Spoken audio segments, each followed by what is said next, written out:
Di saat Eropa dan sebagian besar dunia sedang kegelapan dan kekacauan, Islam seperti emas bersinar. Peradaban Islam untuk pertama kali dalam sejarah memimpin dunia. Setelah baru sekitar 100 tahunan dari munculnya Islam di semenanjung Arab, Islam menyebar dari Timur Tengah ke Afrika Utara dan Asia Tengah. Di bawah pimpinan Umayyah dan adanya dilanjutkan oleh Abbasiyah. Terinspirasi oleh ayat-ayat Al-Quran dan hadis, Islam memimpin kemajuan manusia dalam filsafat, sains, kedokteran, matematika, dan astronomi. Istilah-istilah yang kita kenal seperti aljabar, kimia, azimut, algoritma, alkohol, dan alkali. Pemikir-pemikir besar seperti Al-Khwarizmi, Ibnu Sina, Al-Raz, Al-Haytham, Ibnu Rus, Al-Ghazali berasal dari masa ini, di mana mereka melanjutkan estafet ilmu pengetahuan dari Yunani kuno, Persia, India, dan yang lainnya, dan nantinya memberikannya ke Eropa pada masa Renaissance.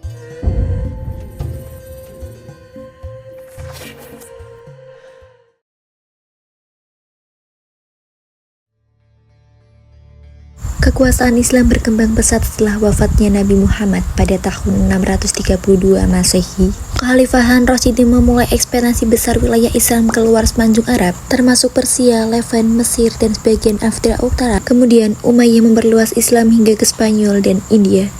Dan nantinya dilanjutkan oleh Abbasiyah dengan revolusinya dan mendirikan Baghdad sebagai ibu kota dan menjadikannya pusat kebudayaan dan ilmu pengetahuan dunia.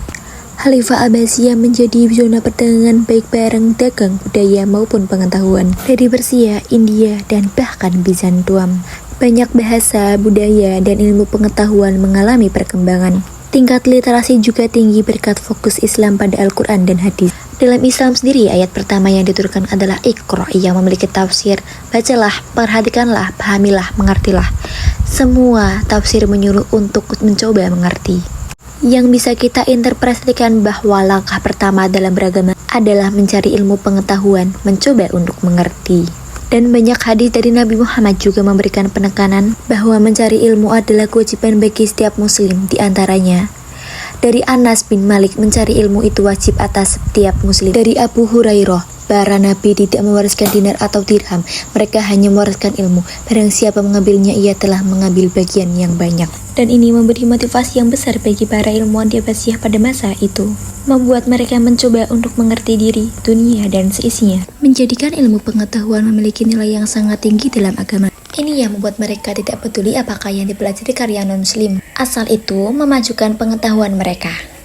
Meskipun kita tidak bisa menentukan apakah tingkat literasi mereka tinggi atau tidak, tapi kita jelas bisa mengatakan bahwa tingkat literasi mereka lebih tinggi dibandingkan dengan Eropa yang masih berada di abad ke-8 pada masa itu, setelah pertemuan Talas pada tahun 751 Masehi.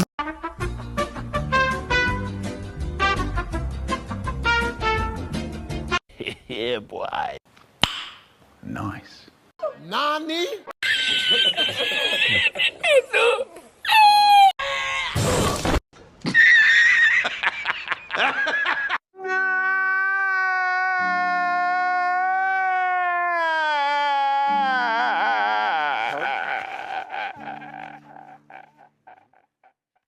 Hello, motherfucker. Okay.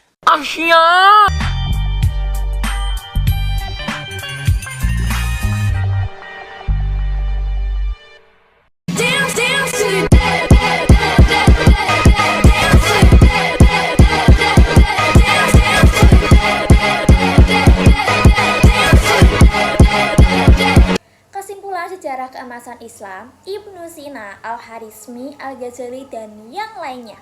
Video ini menyinggung bagaimana faktor-faktor sosial, politik, dan budaya memungkinkan kemajuan tersebut, serta apa yang kemudian menyebabkan masa keemasan itu mulai menurun. Simak videonya ya.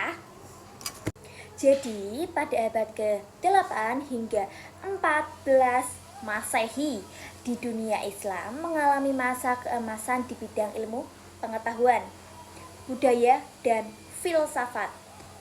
Tokoh-tokoh besar seperti Al-Khwarizmi itu pelopor aljabar, terus ada Ibnu Sina itu ahli kedokteran dan filsafat, dan yang terakhir itu ada Al-Ghazali, pemikir teologi dan tasawuf, berperan penting dalam kemajuan tersebut.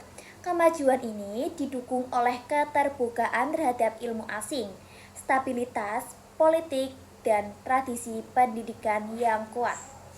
Masa keemasan berakhir karena perpecahan politik, inovasi, dan menurunnya semangat ijtihad. Warisannya tetap berpengaruh besar terhadap perkembangan ilmu pengetahuan hingga dini. Sekian video dari saya, mohon maaf apabila ada kesalahan dalam pengucapan atau materi yang disampaikan. Semoga apa yang saya sampaikan ini dapat bermanfaat bagi kita semua. Sekian, terima kasih. Wassalamualaikum warahmatullahi wabarakatuh.